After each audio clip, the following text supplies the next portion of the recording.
Good evening and welcome to Poland Daily News. I'm Nicholas Richardson. What could await Poland after the influx of thousands of illegal immigrants? Muggings, robberies, thefts and fear of taking to the streets. In other words, things that are already happening in those Western European countries that have allowed their autonomy and traditions to be destroyed by liberal immigration policies. In Germany, Islamicists are demanding the introduction of Sharia law. Meanwhile, in Belgium, immigrant Muslims are reaching for power. What will be the result of agreeing to an irrational policy of relocating illegal immigrants? This is what Poland may look like in a few years. This is a protest by Islamists in Hamburg, Germany, demanding the introduction of Sharia law and the creation of a caliphate. The result, the dismantling of the political system and the collapse of the state.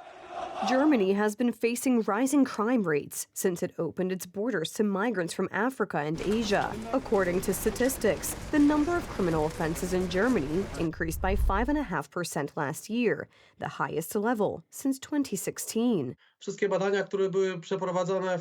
All the studies have been conducted in countries such as Germany, Sweden, and France clearly show the correlation between the influx of illegal immigration and this threat from providing security. There, armed gangs that simply shoot among themselves are already operating. One doesn't have to look far for examples. In May, in the center of Mannheim, Germany, an Afghan immigrant attacked one of the members of their organization, the anti-Islamic movement Pax Europa. He wounded 6 people with a knife. The attack resulted in the death of a 29-year-old police officer. And this is Bordeaux, France. A black assailant attacked a woman and a child. In the case of both France and Belgium, we can already talk about the third generation of migrants, which are the most radical. French liberal policies have led to illegal immigrants being beyond any government control, sleeping on the streets and forming ghettos. What's more, they are demanding their rights more often and more loudly. In Belgium, a Muslim party targeting residents from North Africa and the Middle East came in third place in regional elections. After 2015, after all, there were terrorist attacks in Belgium and France. In Belgium, it was in April 2016 at the Zaventem airport. In the case of France, the attack in Paris on the 13th of November 2015, and they were also the work of radicalized migrants. So why are Muslims migrating en masse to Christian countries? This is what British columnist Katie Hopkins asked. In response, she was attacked. How much are they paying you for hating on Muslims? How much money do you get? Why are Muslims always in Christian lands? Why do you come to England? Well, majority of Muslims are in Muslim lands. If you knew your statistics, if you knew your maths, majority of the Muslims are in Muslim lands. There are nearly 2 billion Muslims on the planet, majority of them, and they are very happy. Have you been to Qatar? Have you been to Dubai? Have you been to Malaysia? Have you been to Malaysia? Okay, so what do you think of Muslims in Malaysia? They're very happy. They're not coming to your land. The reality, however, is different. Islamic migrants are not looking for a safe haven. They are trying to subjugate Europe, and this cannot be accepted. Stawką jest po pierwsze nasze bezpieczeństwo. What is at stake is, first of all, our security, and secondly, what is at stake is whether we will continue to live in Poland or only on territory that will actually be quite different from what our ancestors knew, for example. Experts have no illusions. Migrants from Asia or Africa will be a burden for the entire country. Of course they will not want to work. There will be costs associated with healthcare, with social welfare, and providing housing for these people. All this will result in the fact that these funds, in a significant way, will not be transferred to Polish small towns, to the needs of Polish people, but unfortunately, we will have to support thousands of illegal immigrants. The question is fundamental. Do we want to live in a Poland with its values, traditions, and culture, or in a Poland dominated by Islamic radicalized migrants? Polish Prime Minister Donald Tusk's views on migration in Poland have changed beyond recognition. Many activists who criticise the construction of the fence on the border can today rub their eyes in amazement. The same with Civic Platform voters, who remember the harsh criticism of the actions of the Law and Justice Party, which built the fence and called for sanity in the fight against the Lukashenko regime's hybrid attacks at the Polish-Belarusian border. What views on migration does the head of government really have? And were they the same when he was in opposition? The Civic Coalition government, led by Donald Tusk, is allocating 429 million zlotys for foreign integration centers. Today, this change in approach to migration policy is very clear. What were the slogans of today's ruling politicians when the current opposition, the United Right, was in power?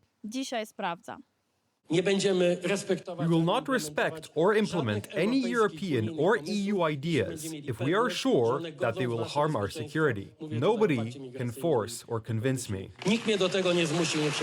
This is Donald Tusk on Saturday, and these are Donald Tusk's views when he was not Prime Minister of the Polish government, but held a high office in the European Union. The Polish government will, in fact, be one of 2 or 3 countries in Europe determined not to participate in this solidarity, this sharing of responsibility on the refugee issue, which will inevitably have some consequences.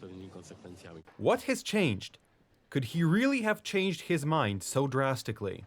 Donald Tusk himself threatened various countries, including Poland when he was in European office, with sanctions if we did not agree to migrant relocation schemes in Europe. We had a festival of various incidents on the border, a festival of attacks aimed precisely at those linked to the previous ruling coalition, as well as the deliberate devaluation of Poland on the international stage. And all this changed, as if by magic, when Donald Tusk's government took power in Poland. There have been many such memorable events. For example, the words of Iwona Hartwig, who called for opening the borders and letting in migrants, are still unforgettable. Let these people in. Who they are will be determined later. Today's Prime Minister then said the following. These are poor people looking for their place on earth, and there is no need to make such dark, disgusting propaganda targeting migrants, because these are people who need help. Today it seems that this government, when in power, wants to deny these so-called poor people the right to asylum. How many refugees are there in Poland today? About 20,000. Of course, this number fluctuates, but that's the ballpark. That's why today, the government is talking about reinforcing the wall it criticized when it was in opposition. I have never said that the wall will not be built. This wall will not be built, either in 1 year nor 3. Today, the Ocalenie Foundation, the same one that fought to allow illegal migrants into the country, will build an asylum for them. It won a competition to organize a center for the integration of foreigners. The problem is that, while doing so, it attacked the soldiers defending Poland's borders. This perfectly illustrates the total collapse of credibility for these political factions. And when it comes to defense spending, including on the Polish border, the European Commission wants to punish Poland, not praise it. If the European Union is going to punish Poland for its laudable 5% defense spending, shouldn't NATO and the US do more to hold NATO allies accountable for not spending 3%? The European Commission merely issued a stern warning to Donald Tusk. We must work on a European solution, one that is strong in the face of Putin and Lukashenko's hybrid attacks without compromising our values. Why the caution? Donald Tusk belongs to the same political group, the EPP, as Ursula von der Leyen, and is a former president of the European Council, and he has sharpened his approach to migration policy for use in an election campaign exclusively in Poland. Earlier today, a total of 125 Chinese military aircraft and 17 warships were involved in a new round of war games near Taiwan. The Chinese forces have not entered Taiwan's contiguous zone, and Taiwan said that it is paying close attention to the movements of China's rocket forces. Taiwan's defense ministry released footage on Monday showcasing its military vehicles springing into action as China commenced a fresh round of war games near the island.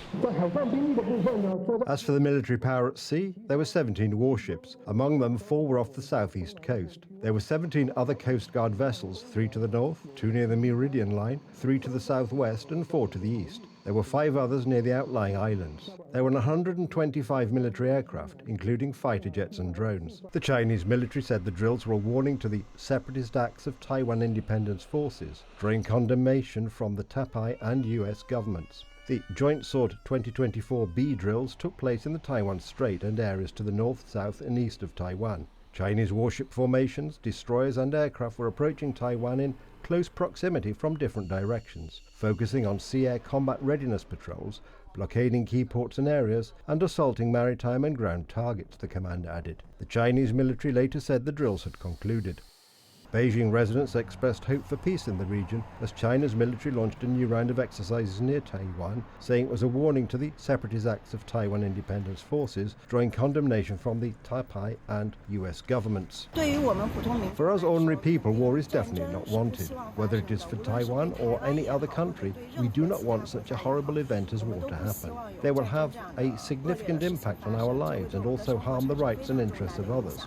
But the second point is that if something really damages the rights and interests of our country, we ordinary people will also stand on the side of our country and support the country. I think mainland China and Taiwan are one family. It just depends on the ruling party's ideas. I mean the ideas of the ruling party in Taiwan. If they want to bring a normal military drill up to the sensitive topics, they might think too much. As for other countries, I think they would rather see China become stronger. China can maintain a peaceful state. So why do they have to bring every topic up to sensitive aspects? Isn't peace better? Democratically governed Taiwan, which China views as its own territory, has been on the alert for more war games since last week's National Day speech by President Lai Ching-te. Lai's address was condemned by Beijing after he said China had no right to represent Taiwan, even as he offered to cooperate with Beijing. Donald Trump is gaining more and more support from the American people, and even the Democrat-sympathizing NBC TV acknowledges this, with its latest poll showing a tie, even though not long ago it gave Kamala Harris a sure victory. The race for the White House is very close. Donald Trump has again singled out Poles and Americans of Polish descent. It's a final straight of the US presidential race, and Donald Trump is growing stronger and gaining more supporters. The Republican candidate was in Arizona last night, one of 7 swing states, where most voters have not yet decided for whom they will vote. Trump spoke of family, the economy and security. He warned of the dangers of illegal immigration. Thank you. If Kamala gets 4 more years, the entire country will be turned into a migrant camp, and that's what's happening. Millions and millions of people. When I win on November 5th, the migrant invasion ends and the restoration of our country begins. Donald Trump has promised that the US borders will be guarded by 10,000 additional guards. He is the man. We loved our secure borders, and our economy was great. We had jobs. We want him back. We want our country back. USA! USA! This is an increasingly plausible scenario. The latest national pre-election poll, conducted for Democrat-leading NBC television, shows a draw. In 1 month, Kamala Harris has lost 1 percentage point, while Donald Trump has gained as many as 4. Despite the drop in the polls, Kamala Harris is not changing her tactics and still believes that the most important issues facing Americans today are fighting for the rights of women, minorities, and illegal immigrants. It's going to be a tight race until the very end. And we are running as the underdog, so we have some hard work ahead of us, but we like hard work. There are still many Americans for whom such vague generalities are quite sufficient. I want to see a woman president. I want to see an example of a leader in a position of power. But in the last few weeks, Americans have become more attuned to the values Trump espouses. They want secure borders and safe streets. They want to see the economy recover. They want better prospects for their families. I believe in Trump. I've been following Trump since the 80s. And the biggest concern for me, being ex-law enforcement, is the border. Because I can't believe that we have an administration that would let people in this country after 9/11 like they have. It frustrates me to no end because we don't know what's going to happen next. We don't know, and we have people in this country we don't know anything about. The Republican is also making strong gains where many Americans of Polish descent live. Trump has already overtaken Kamala Harris in Pennsylvania. A few days ago, he gave an interview to Republica in which he talked about Poland and Poles. Well, I love the Polish people. As you know, I was in Warsaw and made a speech, and the relationship with Polish people has just been extraordinary, and I hope they get out and vote for me because the other side does not like the Polish people. Yesterday, Trump called on the participants of the 80th Congress of the Polish-American Community, which took place over the weekend in an important place for Poles, Chicago. Although Democrat supporters also showed up at the Polish Congress, Kamala Harris did not find time for the participants, unlike Donald Trump. I have a fantastic relationship with the Polish people and Polish Americans.